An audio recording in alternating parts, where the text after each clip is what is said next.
Donald Trump est en train de paniquer et cette fois, c'est pas un simple mauvais jour médiatique. C'est une scène de décomposition en direct. C'est un homme qui s'effondre sous nos yeux et qui essaye de maquiller un déclin évident en spectacle de propagande. Et je vais être clair, ce qu'on voit là, c'est pas seulement embarrassant, c'est une urgence de sécurité nationale. Son interview exclusive sur NBC vient de lâcher une série d'aveux incriminants, comme si son cerveau appuyait lui-même sur le bouton « Confession ». Trump se vante de passer des tests cognitifs et de les ace, comme si c'était une médaille. Sauf que ces examens ne sont pas un concours. Ils existent pour détecter la démence, la perte de capacité, la dégradation neurologique. Donc, quand un homme de 79 ans répète qu'il les adore, qu'il en fait 3, que personne d'autre n'oserait, ce n'est pas une preuve de force. C'est un panneau lumineux géant, inapte. Et ensuite, il fait pire. Il admet qu'il ignore ses médecins. Il explique qu'il prend de l'aspirine depuis 30 ans et qu'il refuse de changer, même si on lui conseille de réduire. Il veut que son sang soit, je cite, « bien fluide ». Ce n'est pas du courage, ce n'est pas de la discipline. C'est du magical thinking médical, le genre de délire dangereux d'un homme qui improvise sa santé comme il improvise ses mensonges. Puis arrive le moment le plus sinistre. Au milieu de ce naufrage, Trump part dans une tirade sur Bill Clinton, sur Epstein, et il dit que ça le dérange que les républicains s'en prennent à Clinton. Attendez, quoi? Le chef de la cabale MAGA qui défend Clinton? Ce n'est pas de la bonté, c'est de la peur. C'est la panique pure d'un homme qui sent l'étau Epstein se refermer et qui cherche désespérément à déplacer la bombe sur quelqu'un d'autre. MAGA voit tout ça, il le voit, et c'est pour ça qu'il panique. Et voilà exactement comment fonctionne le cirque MAGA. Il passe des mois à vous dire que tout va bien, que Trump est fort, stable, génial, que toute critique est une fake news, et puis, dès qu'il ouvre la bouche dans une interview un peu sérieuse, tout le château de cartes s'écroule. Parce que Trump n'est pas seulement en train de mentir, il est en train de se contredire en temps réel. Et c'est là qu'on obtient les reçus, les receipts, les preuves, les moments où le masque tombe. Pendant des années, Trump et son entourage jurent qu'il n'y a aucun problème, qu'il est le plus en forme, le plus lucide, le plus intelligent. Ils vous gaslightent comme une secte. Ils vous disent « Vous n'avez pas vu ce que vous avez vu ?» Ils vous disent « Il n'est pas confus, il est brillant ». Ils vous disent « Ce n'est pas un délire, c'est de l'humour. » Mais là, sur NBC, Trump fait ce que Trump fait toujours quand il est sous pression. Il commence à parler et il révèle exactement ce qu'il essaie de cacher. Let me show you the clip. Il dit qu'il fait des cognitive mind tests. Déjà, ça, c'est révélateur. Personne ne dit cognitive mind test. C'est comme un enfant qui invente un nom parce qu'il ne comprend pas le concept. Et ensuite, il ajoute « A lot of people wouldn't be able to do very well. I've aced them. No other president has agreed to do them. » Vous entendez la paranoïa? Vous entendez l'obsession? C'est exactement ce que fait quelqu'un qui a peur qu'on découvre un problème. Puis arrive l'autre confession, encore plus grave. Let's look at what he really said. Trump explique qu'il prend de l'aspirine depuis 30 ans, qu'on lui dit de réduire, et qu'il refuse. Et il le dit avec ce ton de « moi, je sais mieux que les médecins ». Il parle littéralement de son sang comme s'il réglait une machine. « I want that blood to be nice and thin running through my heart ». C'est délirant, c'est dangereux. Et c'est une preuve directe qu'il ne respecte pas les conseils médicaux, alors qu'il demande à la nation de lui confier le pouvoir. Et ensuite, Trump se lance dans cette autre absurdité. Il dit qu'il se sent comme il y a 50 ans. 50 ans. Donc, selon lui, il se sent comme s'il avait 29 ans. C'est grotesque. C'est un mensonge tellement énorme qu'il ressemble à une hallucination. Et quand le journaliste lui pose la question la plus simple, « Si votre âge impacte votre travail, qui va vous le dire? » Trump répond, « I think I'll know myself. » Ah oui? Donc, la sécurité du pays repose sur l'idée qu'un homme qui confond des pays, qui insulte des journalistes, qui s'égare dans des tirades incohérentes, va soudain avoir un moment de lucidité et dire « Tiens, je décline, je vais arrêter ». Et c'est là qu'on voit le mécanisme MAGA. Ils prennent ces moments et ils essayent de les retourner en preuve de génie. Regardez J.D. Vance, regardez MAGA Mike Johnson. Ils disent que Trump est perceptif quand il attaque Caitlin Collins. Ils disent que son sexisme est une forme d'humour. Ils disent que ses insultes sont un signe de force. C'est une cabale, une secte politique. Et ils sont en train de protéger un homme qui montre des signes de déclin de plus en plus évidents. Et quand même, l'ancien avocat de la Maison-Blanche, quelqu'un qui l'a vu de près, dit « He's not well, and Trump is worse ». Là, ce n'est plus une opinion, c'est un avertissement. Maintenant, on va arrêter les impressions générales et on va faire ce que MAGA déteste le plus. On va lire les mots, on va lire les aveux, on va lire les phrases exactes. Parce que dans cette interview NBC, Trump est en train de laisser tomber des indices comme un criminel trop sûr de lui, sauf qu'il n'a plus la capacité cognitive de tenir sa version. Je veux que vous compreniez quelque chose. Ce n'est pas une interview politique, c'est une radiographie du cerveau MAGA, une radiographie de l'effondrement. Commençons par ce passage où Trump parle des tests cognitifs. Je suis littéralement en train de lire sa phrase. Il dit qu'il fait des cognitive mind tests. Il insiste. I do a cognitive mind test. I've aced. I've done 3 of them. No other president has agreed to do them. I do them because I have no problem with it because I'm 100%. Regardez cette structure. Ce n'est pas une réponse normale. C'est une incantation. C'est un homme qui se répète « je suis à 100% » comme un mantra, comme s'il essayait de conjurer la réalité. Et la réalité, c'est que ces examens existent pour détecter le déclin. Ce ne sont pas des tests pour prouver qu'on est un génie. Ce sont des tests utilisés quand on soupçonne une dégradation. Donc pourquoi Trump en parle-t-il comme d'un badge d'honneur? Parce qu'il est terrifié, parce qu'il sait que son cerveau est en train de lui échapper. Ensuite, on passe au moment où Trump parle de l'aspirine. Je veux que vous entendiez le niveau de danger. Le journaliste lui demande « Still taking the aspirin ?» Et Trump répond « I do, I take aspirin. I don't want to change. I've been taking aspirin for 30 years. They say take the smaller one.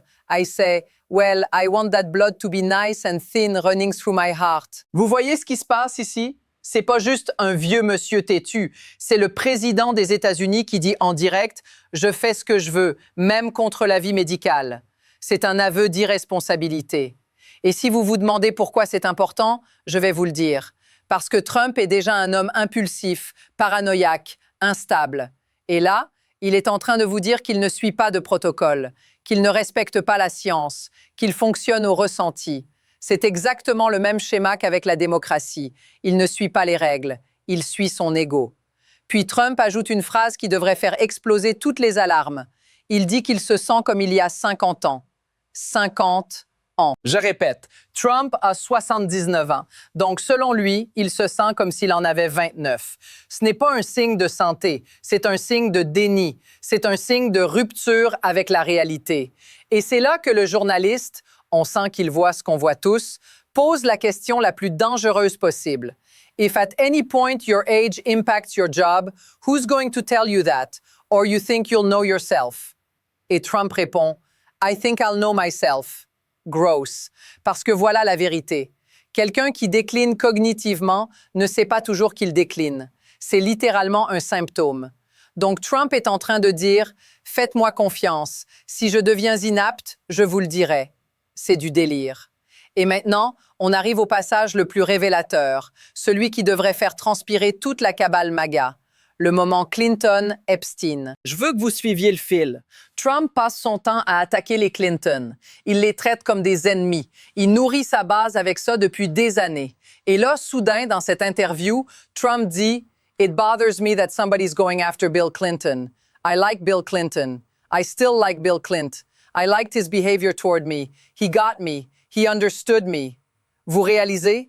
Trump, le gourou MAGA, vient de dire qu'il aime Bill Clinton, qu'il l'a toujours aimé, qu'il le comprend, qu'il le got. Ça ne sort pas de nulle part. Ça sort d'un endroit très précis, la panique, la peur. Parce que dans le contexte, on parle des dossiers Epstein, on parle du Congrès, on parle des noms. On parle de qui apparaît et de qui n'apparaît pas. Et Trump, au lieu de rester sur sa ligne habituelle, les Clinton sont des monstres, se met à dire « ça me dérange qu'on s'en prenne à lui ». Pourquoi? Parce que Trump est en train de préparer le terrain. Il est en train de dire « regardez, Bill Clinton est dans le viseur ». Il essaye de déplacer le projecteur. Et ensuite, il fait exactement ça. Je suis en train de lire ce que Trump dit à propos des dossiers Epstein. Il affirme qu'il n'a rien à voir avec Epstein. Il dit que le DOJ a libéré 3 millions de pages. Et il ajoute « Other than Bill Clinton, Bill Gates, lots of people, but nothing on me ». Rien sur lui. Et là, je veux que vous compreniez à quel point c'est grotesque. Parce que même dans le script qu'on a sous les yeux, l'animateur rappelle une comparaison qui résume tout. Trump serait mentionné dans les dossiers Epstein plus de fois que Harry Potter n'est mentionné dans les 7 livres. Et Trump, lui, dit rien sur moi. C'est ça, MAGA. C'est ça la propagande. C'est ça le gaslighting. Et pendant qu'il raconte ça, on a les signes de déclin partout autour.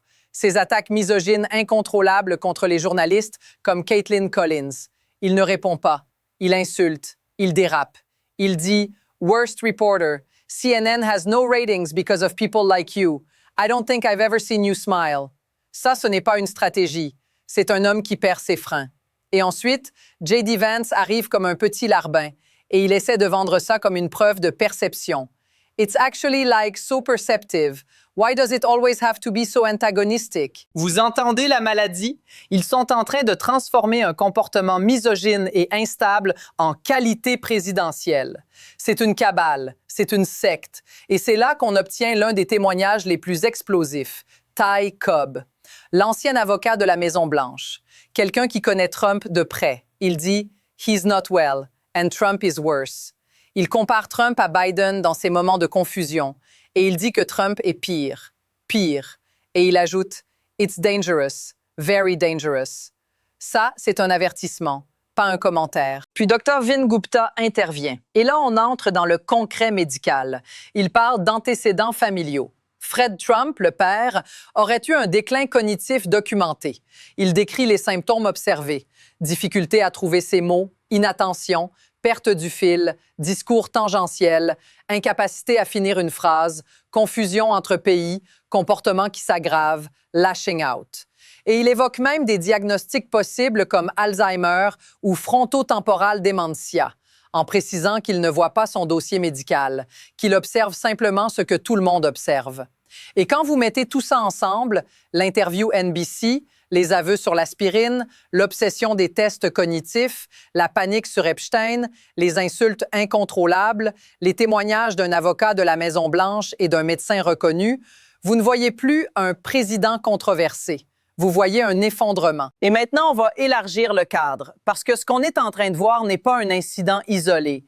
Ce n'est pas une interview ratée. Ce n'est pas un moment maladroit. C'est un schéma. C'est une trajectoire. C'est une descente. Et c'est exactement ce que MAGA refuse d'admettre. Trump n'est pas en train de se renforcer. Il est en train de se dégrader. Regardez ce que ce script rappelle déjà. Trump est en train de partir dans des digressions absurdes sur le lait. Le lait. Il fait une conférence de presse sur le whole milk et il suggère que boire du lait l'aide à réussir ses tests cognitifs. Ce n'est pas de l'humour, ce n'est pas une blague. C'est le genre de phrase qu'on entend quand quelqu'un est en train de perdre sa capacité à distinguer la réalité de la fantaisie. C'est du magical thinking pur. Et c'est encore plus inquiétant quand ce quelqu'un a les codes nucléaires. Et ce n'est pas seulement un problème de cognition, c'est un problème de comportement. Trump est en train de ranting and raving like a lunatic. Il attaque des journalistes, surtout des femmes, avec une agressivité incontrôlable. Il ne répond pas aux questions, il les humilie, il les insulte, il se met en colère comme un enfant. Et MAGA essaye de vous dire que c'est du leadership. Non, c'est du chaos. C'est de la violence verbale. C'est l'effondrement d'un homme qui ne supporte plus d'être confronté à la vérité. Et pendant ce temps, son entourage, J.D. Vance, Mike Johnson, toute cette petite troupe de courtisans est en train de faire le travail le plus sale. Ils sont en train de normaliser l'anormal. Ils sont en train de vous vendre la démence comme du génie. Ils sont en train de vous vendre la misogynie comme de la perception. Ils sont en train de vous vendre l'inaptitude comme une force. C'est une cabale. Une machine de propagande. Et ils sont en train de le faire parce qu'ils savent que sans Trump, ils n'ont rien. Et c'est là qu'on doit connecter ça à quelque chose de plus large, la faillite totale du projet Trump. Parce que Trump n'a jamais été un homme compétent. Il a toujours été un escroc. Il a toujours été un produit marketing. Et aujourd'hui, on est en train de voir ce produit se décomposer. Trump a une longue histoire d'échecs. Les casinos, les steaks, les universités bidons, les projets qui explosent, les faillites, les arnaques. Et maintenant, il applique le même modèle à la démocratie. Il prend un système complexe, il le traite comme un business foireux, il ment, il détourne, il accuse tout le monde et quand ça s'écroule, il crie fraude. Et ce qui rend ce moment particulièrement dangereux, c'est que son déclin se produit au moment où ces scandales se resserrent. On parle des dossiers Epstein, on parle des noms, on parle du Congrès. Et Trump, au lieu de répondre clairement, fait ce qu'il fait toujours. Il essaie de déplacer la bombe. Il commence à parler de Bill Clinton, de Bill Gates, de lots of people, et il dit « rien sur moi ». C'est du gaslighting, c'est une tentative de diversion. Et c'est exactement ce que fait quelqu'un qui se sait coupable ou qui se sait menacé. Et on a déjà vu ce film. Trump attaque, Trump détourne, Trump ment et MAGA applaudit. Mais cette fois, il y a une différence. Cette fois, même les gens proches de lui commencent à lâcher. Un ancien avocat de la Maison-Blanche dit qu'il n'est pas bien et que c'est très dangereux. Un médecin décrit des signes clairs: perte de mots, inattention, discours tangentiels, confusion, comportement qui se détériore. Des membres de sa famille parlent d'antécédents de démence. Et même les médias traditionnels commencent à le remarquer. C'est comme si le mur de silence se fissurait. Et quand ce mur se fissure, MAGA panique. Parce qu'ils savent que si le public voit clairement ce que nous voyons, tout s'écroule. Le mythe de l'homme fort, le mythe du génie, le mythe du sauveur. Il ne reste plus qu'un vieil homme en colère, entouré d'une cabale de parasites politiques, essayant de tenir le pouvoir par la peur. Et c'est là le message central. Ce n'est pas une erreur, ce n'est pas un accident, c'est la fin d'un cycle. Trump est en train de montrer les signes de la fin, politiquement, moralement, cognitivement. Et chaque interview, chaque clip, chaque insulte, chaque confession médicale stupide, chaque dérapage sur Epstein accélère ce processus. Ils sont en train de tomber. Et ils le savent. Et voilà où on en est.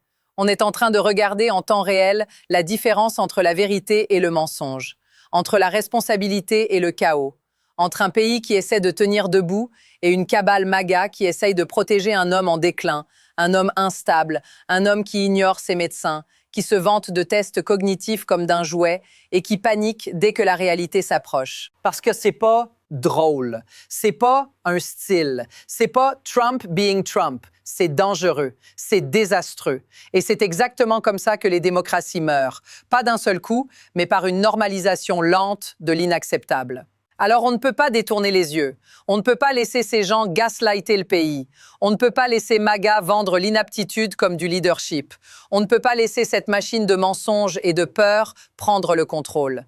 Si vous voulez qu'on continue à exposer ces scandales, à lire les receipts, à démonter les manipulations, alors vous savez quoi faire. Hit subscribe. Aidez-nous à atteindre le prochain cap. Let's get to 6 million subscribers.